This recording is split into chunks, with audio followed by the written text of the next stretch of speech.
You don't get FBN? Demand it! That's what Joe said.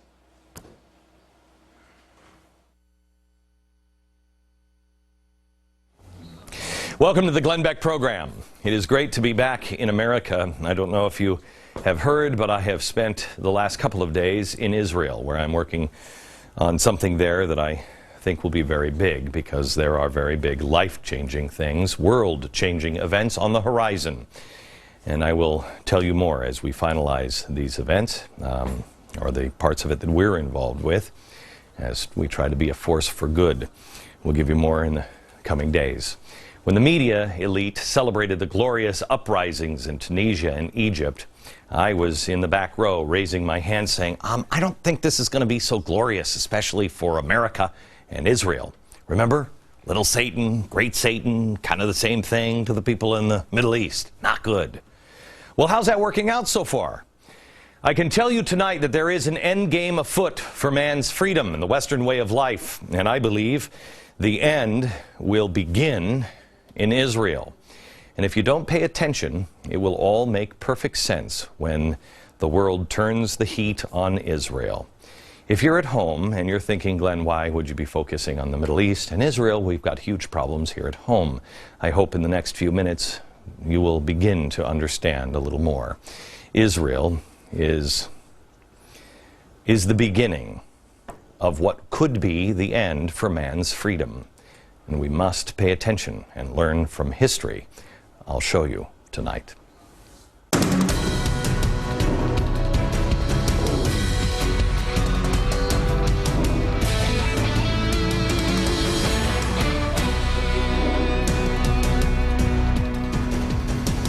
Well, hello, America.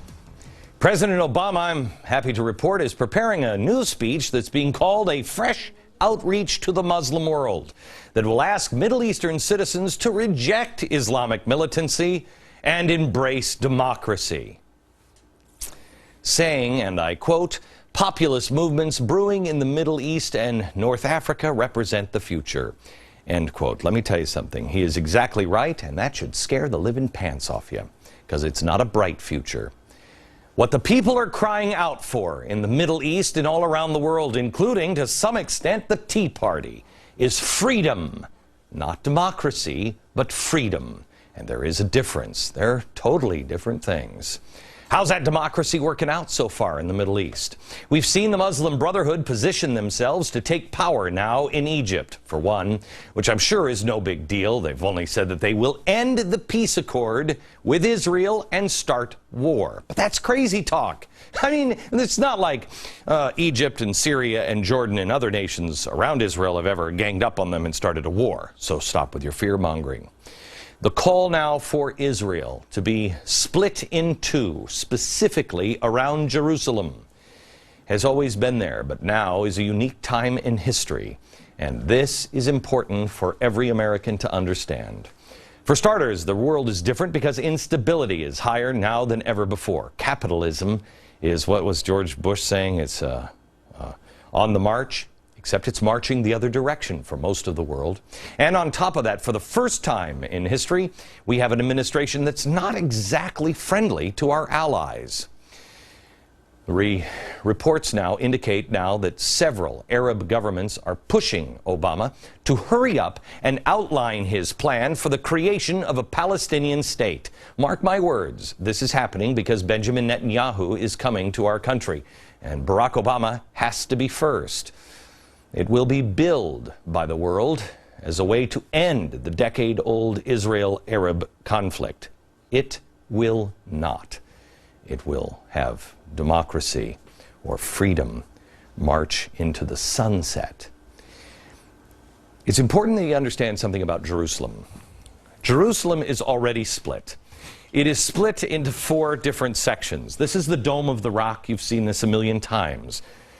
This is the Temple Mount. This is the Western Wall right here. This is the Southern Wall. And it's split in 4. It's the Armenian section, the Christian section, the Muslim section, and the Jewish quarter. Got it?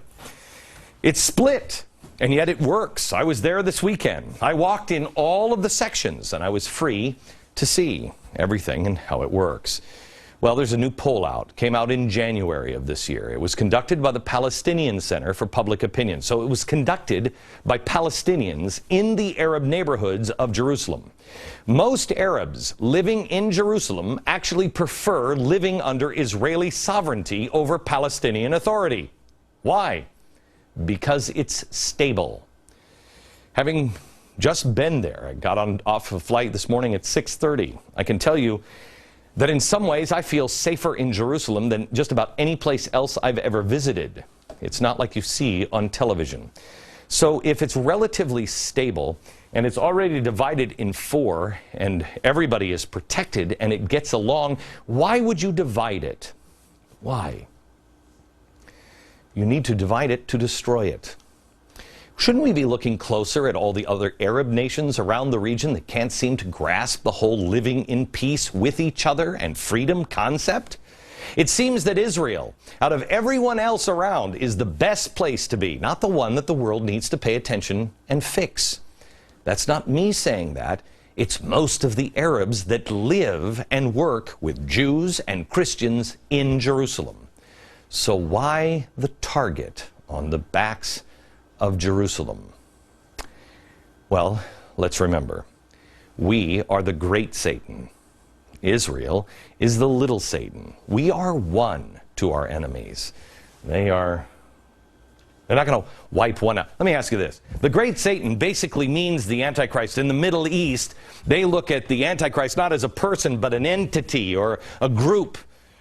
This is the little Satan. This is the little Antichrist. We are the Antichrist. If you were going to just wipe out one, would you do that and stop with one? You need to get both, right? So if you wanted to wipe out freedom, the Western way of life, and America, if you wanted to change the world, what stands in your way? You don't have to answer that. I'm going to let George Soros answer that question. Quote, "The main obstacle to a stable and just world order is the United States," end quote. He also blames Israel for standing in the way of democracy in the Middle East, which, remember, the president just said is the future. Quote, George Soros, "The main stumbling block is Israel. In reality, Israel has much to gain from the spread of democracy in the Middle East, as has the United States. But Israel is unlikely to recognize its own best interest because change is too sudden and carries too many risks," end quote. Yes, when people try to round you up and kill you, you tend to be a little more cautious. So, we won't do it. We stand in the way of a just world, according to George Soros, and they won't understand it. Well, if you're not going to be stopped, what do you do? What stops us from being railroaded? What stops America from crumbling? Well, there's a couple of things. One, money and capitalism, the ability to make more money. Two, the military. Strongest military on earth. Second strongest, I would have to say, I would guess, at least in the Middle East, would be Israel. So, money and capitalism, we have those both in common, and military. And the third would be faith. Let me ask you this. Would you agree that capitalism is being undermined? Would you agree that our military is being undermined by being stretched too thin? And faith, is it being undermined? Is it being weakened or strengthened? Now, if you're going to destroy something and you are part of a society that likes the iconic images, well, then you need some images. You need to make some statements. Why did Al-Qaeda target the World Trade Center? Was it out of happenstance? No. It was targeted because it was a symbol. It was a symbol of our power and our money, capitalism. The other attack on that day happened at the Pentagon. Was that just happenstance? No. That was a symbol of our military. So what's left? You have the power of capitalism and money and the military. The last one is faith. That one is about to be attacked. And I don't mean in a literal sense. A statement is about to be made. A classic symbol of faith.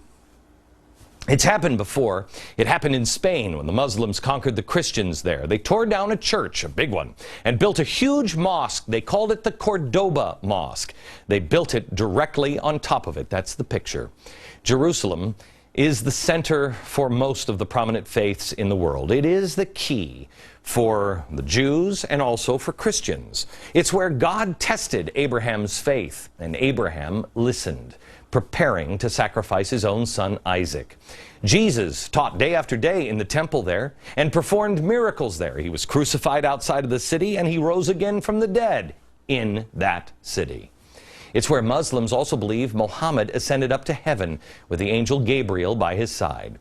Now, there's more to Jerusalem.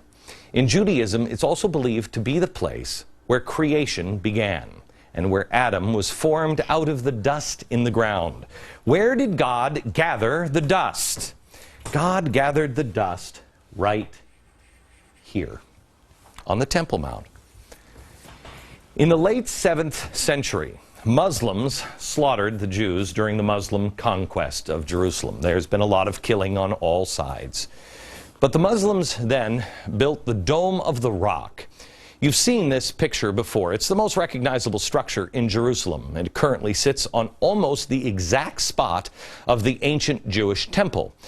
The rock that it is referring to, in the Dome of the Rock, is the foundation stone of creation, where God took that stone, made it into dust, and made it into Adam. It is the site the Jews believe is the actual literal site of creation. If you're Jewish, you're not going inside of there. I was supposed to go on top of the Temple Mount this weekend, and then it became a political nightmare, so we didn't go. That should tell you something. If you're Christian, you're not going in there either, which is probably a good thing, because if you did, perhaps you would learn something, maybe too much. Inside the Dome of the Rock, and there are no official legal pictures inside the Dome of the Rock, but inside, there are almost 800 feet of Arabic inscriptions that date back to the late 7th century conquest. And here's what some of what it reads. Quoting, "People of the book," that would be people of the Bible, "do not go beyond the bounds in your religion, nor say anything about the truth about God, the Messiah. Jesus, the Son of Mary, was only God's messenger. His word that he committed to Mary, and a spirit proceeding from him. So believe in God and his messengers. Do not say 3. Refrain. It is better for you. For God is only one God. Glory be to him that he should have a son." There's also Arabic writing on the exterior, but I don't read Arabic, do you? The writing right here on the outside for all the world to see proclaims a message to Christians. There is one God. There is no God but God alone, without partner. That would be the Trinity. He is God, one God, the everlasting, who has not begotten and has not been begotten. Understand? He has no children. And he certainly doesn't have a partner or a son. So, let's see if we have this right. They built the Dome of the Rock smack on top of the holy site, and they did that for a reason. To announce Islam. After they stamped out, they believed, Judaism, and next was Christianity, and declare it to the world. It targeted the Jews because of the holy location, and Christians with the overt transcriptions, but also holy Christian symbols with the intent of warning them. Now, I'm not at war with Islam, and I know I have friends who are Muslim, and they're not at war with me. But rest assured, many in Islam, in the Middle East, and all over the world have been at war with Judaism and Christianity for centuries. Does that mean that Jews and Muslims and Christians can't live in peace side by side? No. No, because there are reasonable people. We're not that different. In fact, there's a great test of it. It's called Jerusalem. It is already split in 4 ways. And the protector of all of our sacred sites is Israel. The argument will be made soon, before the year's end, and I believe in September, that the world will have to protect this, and Jerusalem has to go away from Israel. Well, let me show you what happened when the world protected ancient sites under the watchful eye of the UN. Do you remember before September 11th, the Taliban destroyed 2 giant Buddhas carved into the hillside almost 2,000 years ago. Islam in Afghanistan was doing their best to erase any trace of pre-Islamic history. They spent days demolishing them, attacking them with rockets and tank shells. The UN did nothing but watch. You can lie to yourself all you want if it helps you sleep at night, but it will not change the facts. Cordoba was named in Spain to mark the crushing of Christianity in Spain. The Blue Mosque in Istanbul, formerly Constantinople, Constantine, that started Christianity, was changed to make the statement that Christianity in Turkey is over. The Dome of the Rock was a symbol. Judaism is over, and Christians take note. Here in New York, the Cordoba Mosque is not a coincidence. But you would have to ignore history if you want to believe that. But that seems to be the advice of both our president here and the possible new president of Egypt. Quote, "The view that Hamas is a terrorist organization is a view that pertains to a minority of countries, not a majority. Being a terrorist is not a stigma forever." In other words, forget history. Well, gosh, it seems to me that there are a lot of people trying to make our history into us being an oppressor. Are we not supposed to learn from others' history? Even if you don't like Israel, you must stand with them. Why? Because I believe the greatest power we have towards freedom is faith, and a symbol of our faith is about to be lost. Radicals have already attacked the money symbol, the power symbol with the Pentagon, and the next, although not a literal target, is our symbols of faith, Jerusalem. And as for that glorious revolution in Egypt, you know, the one the president wants others to emulate, how's that working out for other members of other faiths? How about the Christians? These are pictures of churches under attack in Egypt. Some have been burned and bombed. There's an account from one Christian church leader, quote, "They performed evening prayer 200 meters from the church, and after they finished, they started shouting, 'We want you to leave.' They were shouting, 'Islamia, Islamia, Islamia, with our souls and blood we sacrifice ourselves for the crescent.'" In Syria, Easter was canceled this year. Christians are now being threatened to either join in the protests or leave. America, the honest among us have to ask a few questions of ourselves and then demand answers from our ruling bodies. Why are the Palestinians forming a government with Hamas and Fatah, and why doesn't it matter? Why are the banks in the Middle East already on the go in the green light to form a new Palestinian state? There was a story, do I have the paper? This is a paper I read on the airplane this morning. Here's a newspaper from Israel. Look at this headline: "Israel must present two-state plan or prepare for violence," J Street warns. J Street, do you remember J Street? That's the one that said they don't take any George Soros money, and then somebody hacked into their computers and found out that they do take George Soros money. And then they said it was only a small amount, and it would have turned out to be like 60% of their budget. Why are they warning? What's that? Why is Turkey currently having a defense fair with Russia? Why, when the world is saying no to nuclear power, it's too dangerous in Japan and Germany and America? Is the world cool with Iran continuing their plans and Russia helping them? Do you remember when I said that there would be a caliphate and one of the elitist tweed jacket wearing, pipe smoking snobs, the elite? It's all about. Here's why I'm telling you all of these things. Because I believe an elaborate game is being played for the freedom of the world. And for me, all of it leads to September and Jerusalem. Israel and America, we are one and the same to the enemy. The day is coming, America, where each of us will be forced to choose. Where do you stand?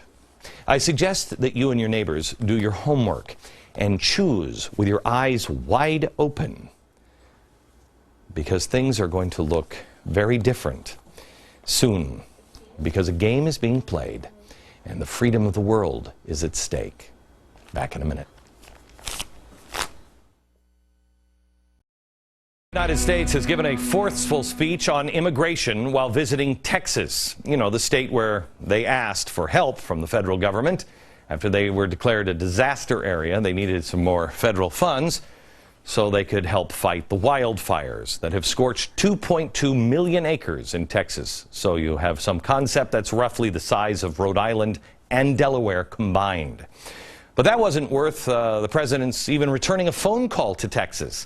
And in completely unrelated news, last month, President Obama sent specially equipped cargo planes to help battle wildfires.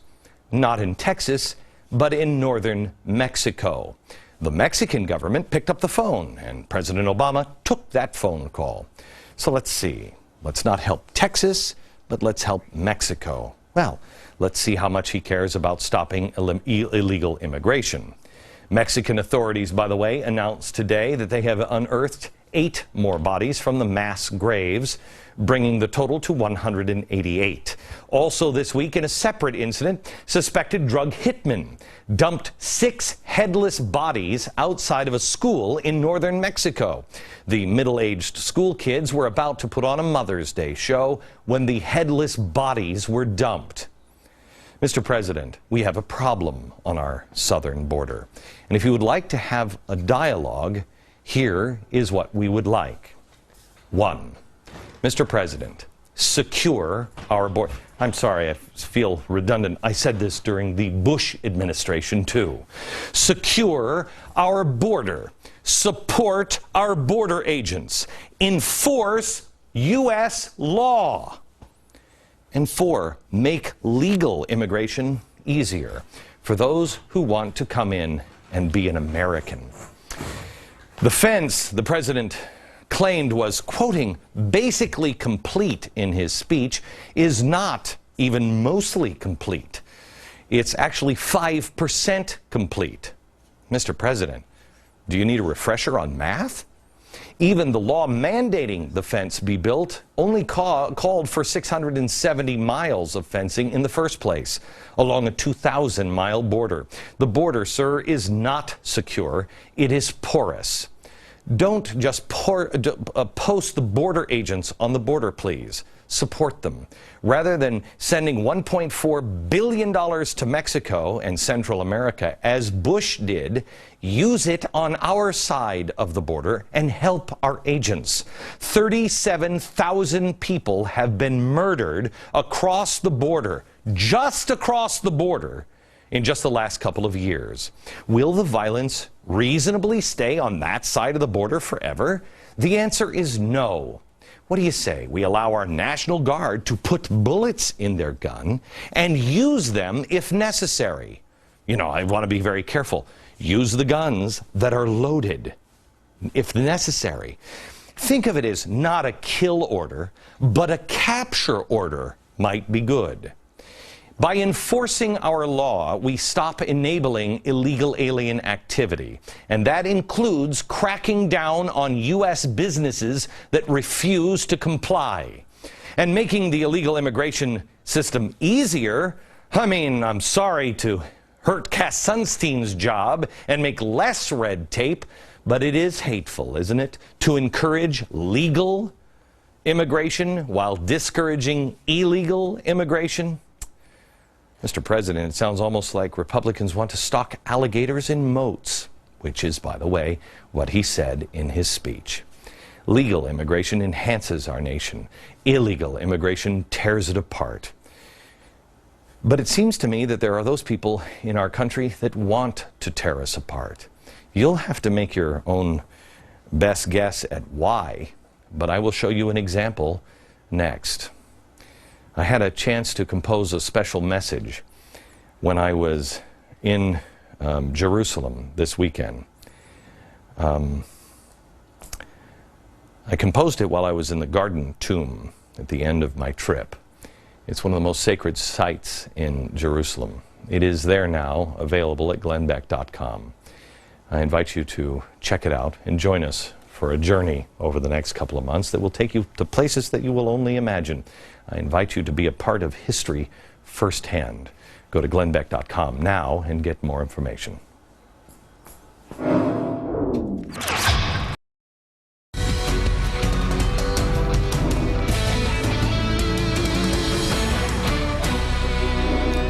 You are going to meet somebody extraordinarily fascinating and I believe very, very brave. There is a situation in Tucson, Arizona that has a community divided. And I told you this story a couple of weeks ago when a school board meeting got out of hand before it even got underway. The state's education officials are currently reviewing the Tucson Unified School District's Mexican American Studies curriculum to determine whether this is even legal. Trust me, what little I have read, it is not legal. If it is, we're in an upside-down world. The state has an absurd law that doesn't allow schools to, quote, promote the overthrow of the United States government or promote resentment towards a race or class of people. Can you imagine? In America, we have the nerve to discourage treason in our classrooms. So, the school board said it would consider making the class an elective, which to me is nuts, rather than making it a core requirement. Your tax dollars in Arizona are going to pay for this. So how did the students react to the extreme injustice of having to opt into this wonderful class? Watch. Here they are. Here they are chaining themselves to the school board members' desks and refusing to leave. See that kid right there? That kid is frightening. So last week there was another meeting, a second attempt to discuss the issue, and this one was no better than that one. 7 people were arrested in this one, here it is, and board members had to be escorted out of the room and a riot team had to come in and restore order. Now I want to introduce you to somebody, and I want to introduce you to somebody who is brave, I think, to even come on the show after everything that is said about me, to come on my program. She's a liberal Democrat that believes in social justice. I don't. But she said she was surprised at what she found out about this curriculum. Loretta Honeycutt is the co-founder of a group called TU4SD, which was asked by the school board to review this curriculum. Welcome to the program. Thank you for having me. You bet. We disagree on stuff, right? Absolutely. Okay. You don't need to say it like that. All right, so we disagree on things. And you are a liberal Democrat. I am. You're not some shill for the GOP or anything else. No. And you got in, and what have you found?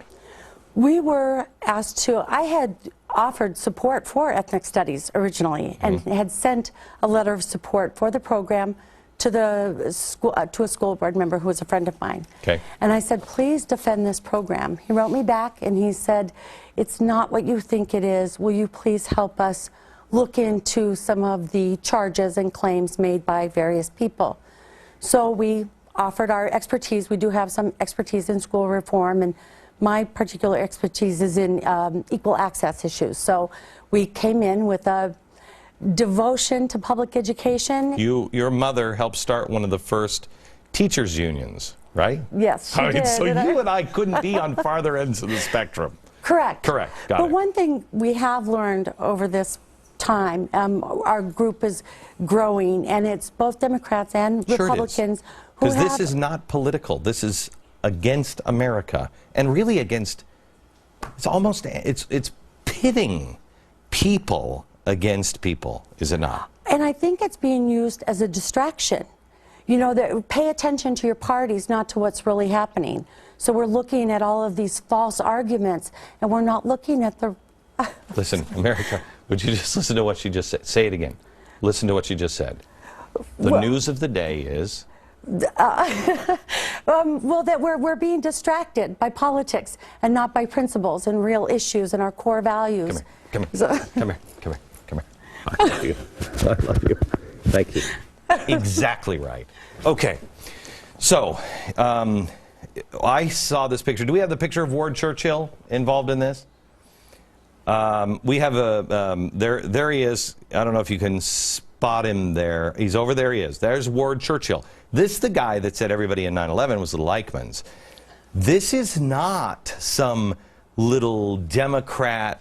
This is extreme anti-Americanism being taught. Absolutely. Give me a clue on just a couple of things that are being taught in this. I think the key component is a resentment towards our country. And, you know, public education was founded on the principle that we're developing great citizens who look to improve our country, certainly not overthrow it.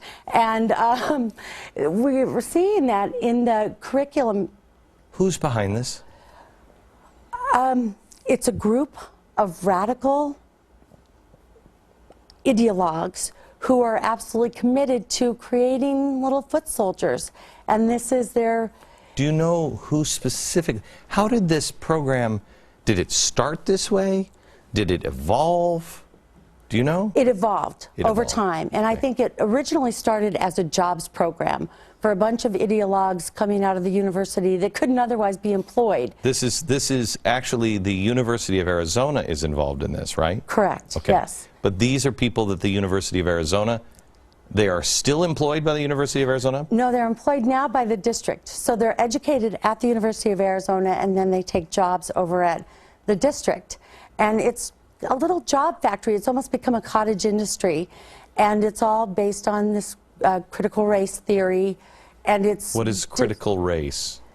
Critical race theory is the theory that everything that happens to you, every experience you have, every thought you have, all the views that you form are solely based on your race. Everything that happens to you is only a function of your race.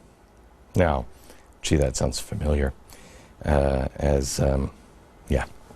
I don't think I need to say any more, but you as a liberal Democrat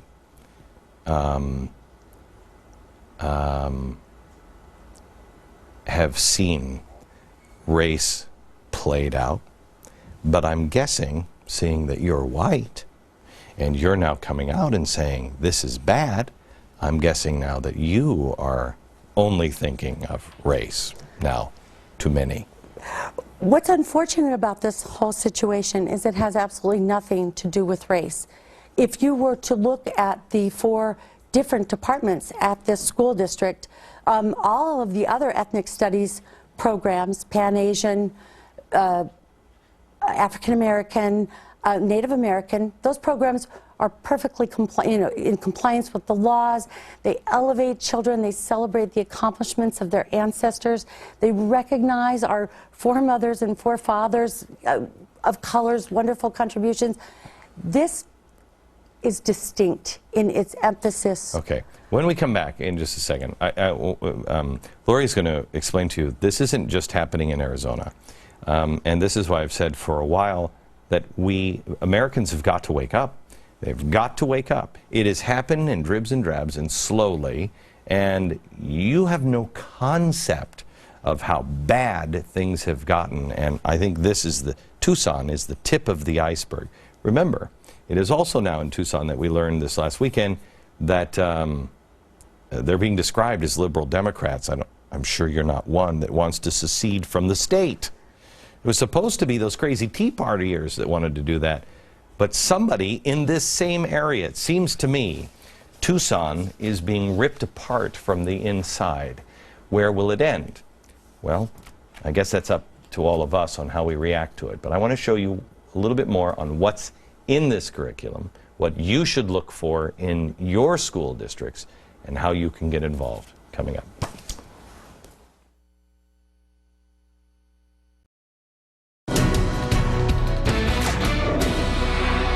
I have to tell you, we could spend some time talking more about this this Tucson curriculum. I invite you instead to go to my website at glennbeck.com and look at all. We have all of the curriculum there. You won't, your eyes will melt. Instead, I want to spend a little more time with an amazing woman who, America, this is the kind of person I have been looking for a long time. Loretta Honeycutt is the co-founder of TU4SD, nonprofit partisan group, nonpartisan group of concerned citizens in Tucson. She is a liberal Democrat that believes in social justice. Her mother started the teachers union in Arizona. Hello, we don't agree on much. But we were just talking in the break, and please, this situation in Tucson is so ugly, and it is communist, anti-American, and it's going right to our children, and it's ripping Tucson apart, right?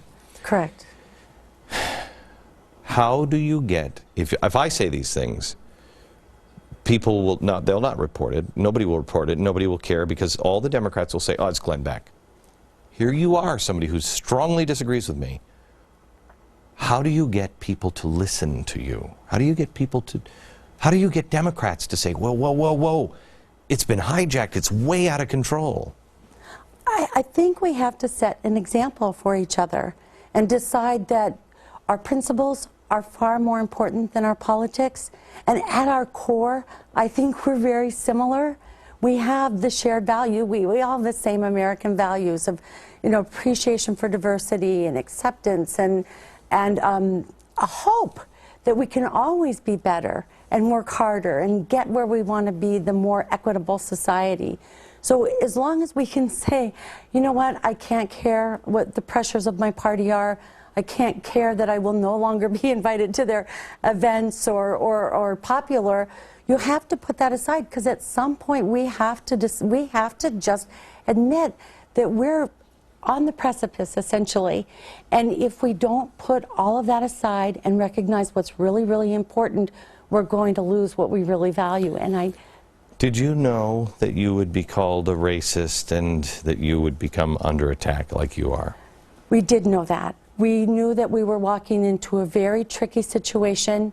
We had to have the confidence in ourselves that we had pure hearts and goals, and that we were keenly aware of the civil rights issues involved that could come up. We knew that we were going to be called horrible names, but at some point you have to trust yourself.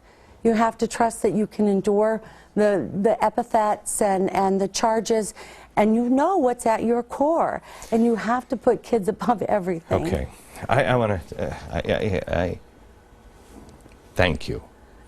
You are what the 9/12 Project was about: values and principles over everything else. I want to show you how you can get involved next. I think we love each other. Loretta Honeycutt is TU4SD. That's part of a nonpartisan group made up of concerned citizens in Tucson. She is a liberal Democrat that believes in social justice, and we're talking about a curriculum that is, would you say it's treasonous or teaching treason? Absolutely. Okay. And it's awful, and it's tearing Tucson in half. And it's not just in Tucson. No, it's making its way across the country. And so what do people look for? If I'm a parent at home and I think, well, that's just in Tucson, what do I do? I think that you look for change a curriculum that reflects, that talks about, they couch it in such lovely terms, social justice and transformation. So there are certain buzzwords that people should be aware of, and it doesn't mean what we think it means. It doesn't mean what we want it to mean. And what we want it to mean is an equitable country that recognizes that we do have social and political forces that are unfair. We've made mistakes, and we all want to be better. We all want to be better. And we continue to make mistakes, but they're not. We can cure those mistakes. We can change our ways. That doesn't mean that, like in this one, it teaches that Thanksgiving should be a day of atonement because we're a murderous group of people. Exactly. Okay. So, and everything that's good is twisted to bad, which is. How do people connect with you? They can come to our website, tu4sd.com. We would love to see people get involved in their schools around the country. People have kind of walked away from the public schools. We need them to get re-engaged again and start looking at their curriculums and do the schools reflect their community's values? Okay, America. A liberal Democrat that believes in social justice. A brave, brave woman. Let me tell you something. Courage and compassion. Those two things will fix us. Courage and compassion. Please get involved. Don't dismiss this. Our country is under attack from the inside. Back in a minute. If you have kids, college-age kids, any kids really, you have to watch this program on Friday. You'll be shocked to find out what their professors are saying to them. From New York, good night, America.